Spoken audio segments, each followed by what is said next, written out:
Bullet train project માટે Akota bridge 13 દિવસ માટે બંધ, વૈકલ્પિક રૂટ જાહેર કરવામાં આવી.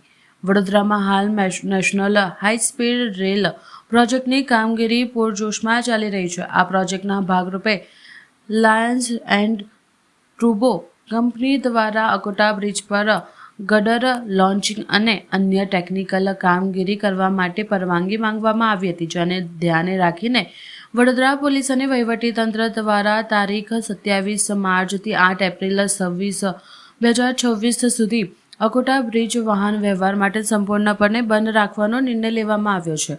આ 13 દિવસના બ્લોક દરમિયાન શહેરના પશ્ચિમ વિસ્તાર અને રેલવે સ્ટેશન તરફ જતા ટ્રાફિકને અસર થઈ શકે છે. જોકે તંત્ર દ્વારા નાગરિકોની સુવિધા માટે વૈકલ્પિક રસ્તાઓની વ્યવસ્થા જાહેર કરવામાં આવી છે. લાલબાગથી અકોટા તરફ જવા મુજમોડા થઈને જઈ શકાશે. ભીમનાથ નાકાથી અકોટા તરફ અલકાપુરી અંડરપાસ અને જેતલપુર રોડનો ઉપયોગ કરી શકાશે. પોલીસ વિભાગ દ્વારા જણાવવામાં આવ્યું છે કે પૂરતા પ્રમાણમાં સાઇન બોર્ડ મૂકવામાં આવશે, જેથી વાહન ચાલકોને મુશ્કેલી ન પડે. બુલેટ ટ્રેન એ રાષ્ટ્રીય મહત્વનો પ્રોજેક્ટ હોવાથી શહેરીજનોને સહકાર આપવા અને વૈકલ્પિક માર્ગ અપનાવવા વિનંતી કરવામાં આવી છે.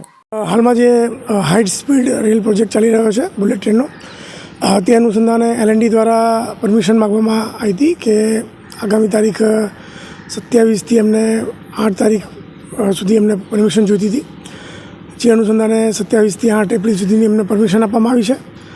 અને એ દરમિયાન આ અકોટાનો બ્રિજ જે છે એ એટલા સમય પૂરતો બંધ કરવામાં આવ્યો છે. સર, પબ્લિકને શું કહેવા માંગશો? પેનિક થઈ ગયું? પેનિક થવાની કોઈ જરૂરિયાત નથી, કોઈ તકલીફ છે નહીં, કારણ કે એના વૈકલ્પિક રસ્તા ઘણા છે અને એ વૈકલ્પિક રસ્તા અમે જાહેરનામામાં ઉલ્લેખ કર્યો છે.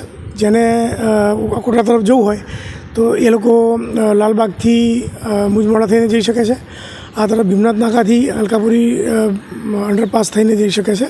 એટલે બીજી કોઈ વૈકલ્પિક રસ્તાઓ હોવાથી તકલીફ પડે તેમ નથી.